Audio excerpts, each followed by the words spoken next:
আপনারা শুনছেন কণ্ঠস্বর।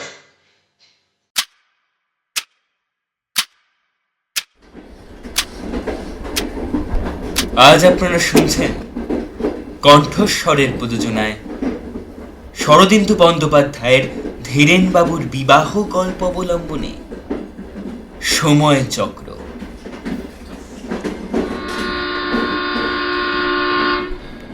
শ্রীযুক্ত ধীরেন ঘোষের বয়স 53 বছর। তিনি অতি সঙ্গোপনে ট্রেনে চড়িয়া কাশী যাইতেছেন। উদ্দেশ্য দ্বিতীয়বার দ্বার পরিগ্রহ করা। ধীরেনবাবু অবস্থাপন্ন ব্যবসায়ী। তাহারই প্রথম পক্ষ হইতে কয়েকটি কন্যা আছে, সকলেই বিবাহিত ও সন্তানবতী। গত বছর ধীরেনবাবুর স্ত্রী মারা গিয়েছেন, অতঃপর এবছর তিনি আবার বিবাহ করিবার সংকল্প করিয়াছেন। বয়স 50 ঊর্ধ্বে হলেও তাহারই শরীর এখনো বেশ মজবুত আছে। কিন্তু এই সহজ কথাটা কেহ বুঝিতে চায় না। তিনি বিবাহের ইচ্ছা প্রকাশ করিলেই চারিদিকে একটা মস্ত গণ্ডগোল বাঁধিয়া যাইবে। মেয়েরা কান্নাকাটি করিবে, জামাতা বাবাজিরা মুখ ভার করিবে, পাড়ার ছোড়ারা বাগড়া দেবার চেষ্টা করবে। তাই ধীরেনবাবু গোপনে গোপনে নিজের বিবাহ স্থির করিয়াছেন এবং একটিও বরযাত্রী না লইয়া চুপি চুপি কাশী যাইতেছেন। কাশীতে পাত্রী ঠিক হইয়াছে, একেবারে বিবাহ করিয়া বউ লইয়া বাড়ি ফিরিবে। তখন যে যত পারে চেঁচামেচি করুক, কিচ্ছু যায় আসে না। রাত্রির অন্ধকারে হু হু শব্দে ট্রেন ছুটিয়াছে। ধীরেনবাবুর কামরায় দুটি মাত্র বাঙ্ক, একটিতে তিনি শুইয়া, অন্যটি খালি। ধীরেনবাবু কল্পনাপ্রবণ লোক নন। অতীত বিবাহিত জীবনের স্মৃতি কিংবা আগামী বিবাহিত জীবনের স্বপ্ন তাহার চিত্তকে আন্দোলিত করিতেছে না। তিনি মাঝে মাঝে ঝিমাইতেছেন, আবার জাগিয়া উঠিতেছেন। মন সম্পূর্ণ নিরুদ্বেগ। গভীর রাত্রে ট্রেন একটি স্টেশনে থামল। কামরার বাইরের কয়েকজন লোকের গলার আওয়াজ শুনিয়া ধীরেনবাবু ঘাড় তুলিয়া দেখিলেন। এই গাড়িতে একটা বাঙ্ক খালি আছে, তুমি উঠে পড়ো। আর তোমরা? আমরা অন্য গাড়ি করে নিচ্ছি। ঠিক আছে, যাও যাও। একটি নব যুবক গাড়ির মধ্যে প্রবেশ করিল এবং শূন্য বাঙ্কটার ওপর বিছানা পাতিতে প্রবৃত্ত হইল। ট্রেন ছাড়িয়া দিল।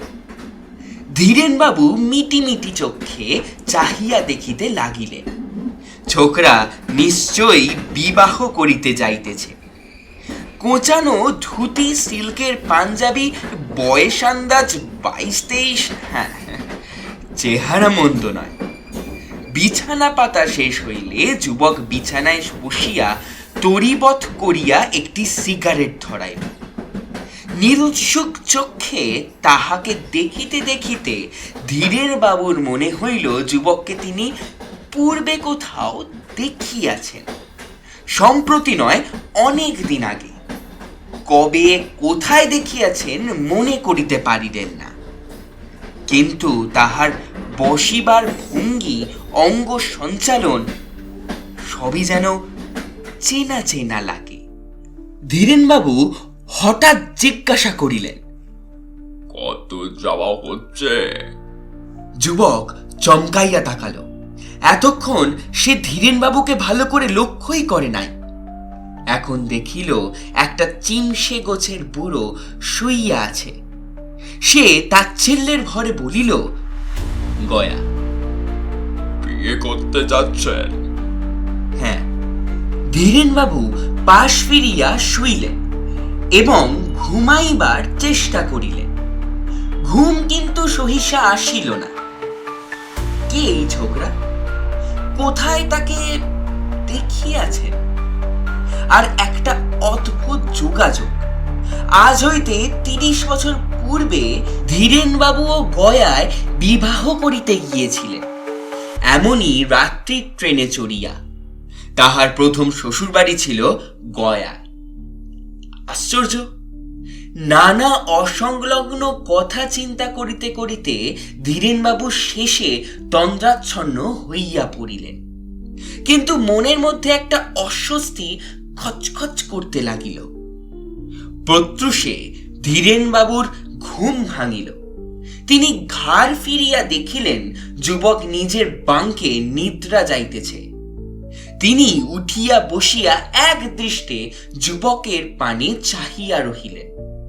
তাহার বুকের ভিতরটা আনচান করিতে লাগিল। চিনি চিনি করিয়াও কেন চিনিতে পারিতেছেন না? স্মৃতিশক্তি ভালো, কিন্তু এমন ভুল তো তাহার কখনো হয় না। অথচ এই যুবকের সহিত তাহার একটি অতি ঘনিষ্ঠ সংস্রব আছে, গাঢ় পরিচয় আছে। চলন্ত গাড়ির একটি আচমকা ঝাঁকানি খাইয়া যুবকের ঘুম ভাঙিয়া গেল। সে হরমর করিয়া উঠিয়া বসিল। পরের স্টেশন কি গয়া? ধীরেনবাবু বলিলেন। হ্যাঁ। যুবক তখন স্নান কামরায় গিয়া মুখ হাত ধুইয়া আসিল।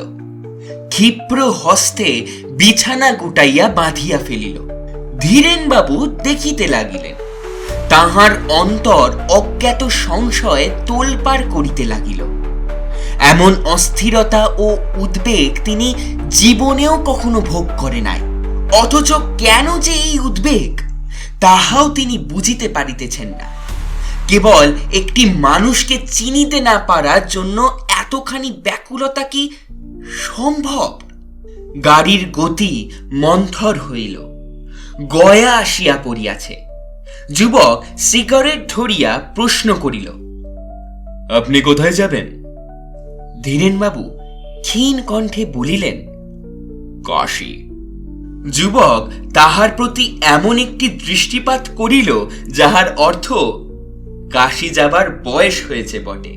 গয়া স্টেশনে আসিয়া গাড়ি থামিল। যুবক নামিবার উপক্রম করিল। ধীরেনবাবু ব্যগ্রভাবে জিজ্ঞাসা করিলেন, আপনার নামটা কি? যুবক বিরক্তভাবে ফিরিয়া তাকাইল। আমার নাম শ্রী ধীরেন্দ্রনাথ ঘোষ বলিয়া সে নামিয়া গেল। ধীরেনবাবু স্তম্ভিত হইয়া বসিয়া রইলেন। দীর্ঘকাল তাহার আর বাহ্য জ্ঞান রহিল না। যে লোকটিকে তিনি কিছুতেই চিনিতে পারিতেছিলেন না, তাহাকে চিনিতে আর বাকি নাই। সে আর কেহ নয়, স্বয়ং তিনি। 30 বছর পূর্বে ধীরেনবাবু যাহা ছিলেন, এই যুবকটি সেই। শুধু চেহারার সাদৃশ্য বা নামের ঐক্য নয়, স্বয়ং তিনি। এই বিষয়ে কোনো সন্দেহ নাই। কিন্তু ইহা কি করিয়া সম্ভব হইল? ধীরেনবাবু স্বপ্ন দেখিতেছেন না তো? তিনি চোখ রগড়াইয়া চারিদিকে চাহিলেন। না, স্বপ্ন নয়, সূর্য উঠিয়াছে। তিনি জাগিয়া আছেন। তাহার স্মৃতিশক্তিও উদ্দীপ্ত হইয়া উঠিয়াছে। মনে পড়িল 30 বছর পূর্বে যখন তিনি বিবাহ করিতে যাইতেছিলেন, তখন গাড়ির কামরায় একটি বৃদ্ধ ছিল। বৃদ্ধ তাহাকে জিজ্ঞেস করিয়াছিলেন কতদূর যাওয়া হচ্ছে। তিনি উত্তরে বলিয়াছিলেন গয়া। তারপর যাহা আজ ঘটিয়াছে সমস্তটাই ঘটিয়াছিল। বৃদ্ধ শেষ মুহূর্তে তাহার নাম জিজ্ঞাসা করিয়াছিল। নাম শুনিয়া বৃদ্ধের মুখে স্তম্ভিত বিস্ময়ের ভাব ফুটিয়াছিল। সে বৃদ্ধ কে ছিল? সেও কি যুবক ধীরেনবাবুকে দেখিয়া নিজের অতীত যৌবনকে চিনিতে পারিয়াছিল? এমনই ভাবে কি অনন্ত কাল ধরিয়া চলিতেছে? এই সময় তিনি হরমর করিয়া গাড়ি হইতে নামিয়া গেলেন। দেখিলেন গাড়ি চলিতেছে। গাড়ি আবার কখন চলিতে আরম্ভ করিয়াছে তিনি জানতেই পারেন নাই। তিনি আবার ফিরিয়া বসিলেন। তাহার যৌবন এখন গয়া। আজ রাত্রে তাহার বিবাহ। তবে ধীরেনবাবু কোথায় যাইতেছেন? গয়ায় তাহার বিবাহ, তিনি কাশী চলিয়াছেন কি জন্য? অতি প্রাকৃত ব্যাপার, বিশ্বাসের যোগ্যই নয়। একটি মানুষের দুইটা বিভিন্ন বয়স যুগপৎ বর্তমান থাকে কি করিয়া? কিন্তু ধীরেনবাবু সর্বান্তর করণে জানেন ইহাই সত্য। এই যুবক যে তিনি তাহাই তিলমাত্র সন্দেহ নাই। কি করিয়া সম্ভব হইল তাহা অবশ্য তিনি নিজেই জানেন না, কিন্তু সম্ভব হইয়াছেন। ইহাই কি যথেষ্ট নয়? পরে স্টেশনে গাড়ি থামতেই ধীরেনবাবু গাড়ি হইতে নামিয়া পড়িলেন। কাশী যাবার আর কোনো প্রয়োজন নাই। দ্বিতীয়বার দ্বার পরিগ্রহেরও আর কোনো প্রয়োজন নাই। আজ রাত্রে তাহার প্রথম পক্ষের বিবাহ।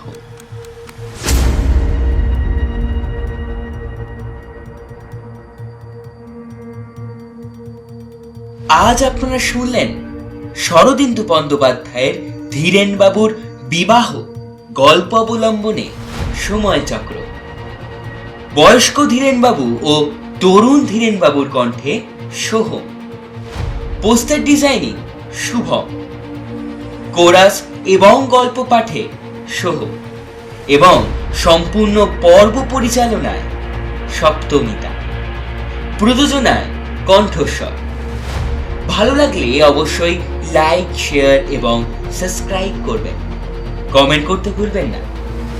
দেখা হচ্ছে পরবর্তী গল্পে। নমস্কার।